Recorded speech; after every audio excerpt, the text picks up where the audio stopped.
What up, everybody? We are Life Moves Us. Welcome to the first episode of The Review. The Review. We're going to talk about some interesting things and some not so interesting things. We got it all for you here today. First, I'm going to jump right into it. Yeah, please do. I want to talk about August and the movies that came out in August. The first one was Suicide Squad. Suicide Squad was excellent. Solid, fun movie. I think my favorite part of it all was the relationship of Harley Quinn and the Joker and how that was portrayed on screen. I thought it was okay. I'm gonna go with the other side of that. I really think it should have been portrayed a little more harshly, especially to the context that they were going off of. I definitely want to see more of the Joker. I want to see what he's got in his bag. Yeah, I don't think they gave him as much screen time as they could have given. He only shows up a couple bits in the movie and really only through text messages. That laugh, though. Okay, so we go from a stand-up fantastic PG-13 movie to Sausage Party. Ooh, this is probably top 3 comedies of the year. I personally think this is Seth Rogen's masterpiece as far as the best film he's ever made. I mean, it's up there. It's up there. I don't know if it's going to be Pineapple Express. As far as an animated film it is The Kingpin. This is the first of its kind. It actually broke that record. Please do not take your kids to this movie. It's not for kids. Do it. Straight up do it. A lot of buns, a lot of dogs. A lot of buns. A lot of everything. It's probably too much, but hey, it made the movie what it was. That's right. It sure did. Definitely a must-see. So out of the 2 must-sees, now I'm going to go into some territory that I personally, cookie-cutter bullshit, okay? That's Don't Breathe. The little fright fest. I cannot believe how they critically acclaim it every time I see a trailer for it. It does not deserve any acclaims like that. I went and checked out the movie. Though it had some stereotypical moments, I think that overall it was a very solid scary flick. Yeah, it was a very solid piece of crap. Sorry. If you love horror movies, maybe you'll enjoy it. But I guess I always want more out of my horror films, and it gave me exactly what every horror film gives out.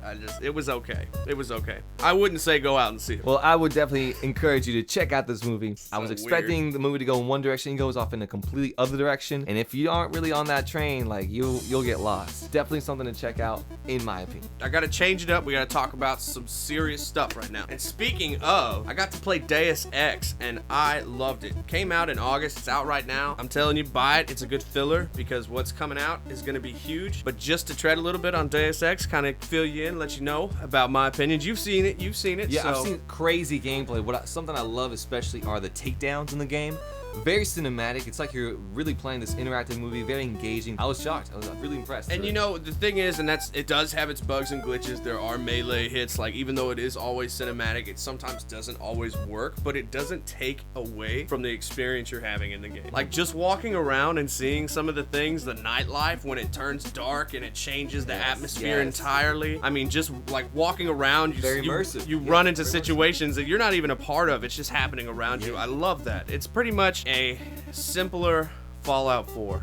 Okay. Which, in my opinion, is needed. It's an RPG, it's open world, it's guns. It's just like seeing the gameplay too. It very much feels like an immersive world. Like you really are a part of this ongoing society that goes on without you. You can stumble upon some really cool things, really cool scenarios throughout the middle of the gameplay. I mean, it's amazing. I mean, the whole structure of it is you're pretty much an augmented soldier, and the world is pretty much augmented people versus normal people. There's even a train station that when you ride it, yes, I remember this part. You have to like go to the back of the train where all the augmented guys are, where all the half robots are pretty much, and everybody is just chilling. But you also have the choice to get on the all natural side, the front of the train, and they mad dog you. That's straight so up. wild. It's crazy because you really get to see class differences, right? You feel it. How that impacts the game, because it's cool because both what's going on in the story actually affects the gameplay, and you see that resonate in both of the aspects of that. What would you recommend? Is this something people should pick up now?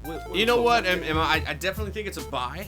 I don't know if it's a buy now. Like maybe let $10, $20 get shaved off the top. It's a filler game too, so at the same time I would say buy now, because it's gonna get you to the next game, because it is a long game. It does have replay value. Future games for this next month in September, and which is the lull, because October, November is gonna be when the class action heavy hitters come. Yeah, we got a little dip right before it winds up. A couple nice sports games coming out. NBA 2K17. Yes. FIFA 17. Big fan of FIFA. Absolutely. Just great games to hang out with the fans.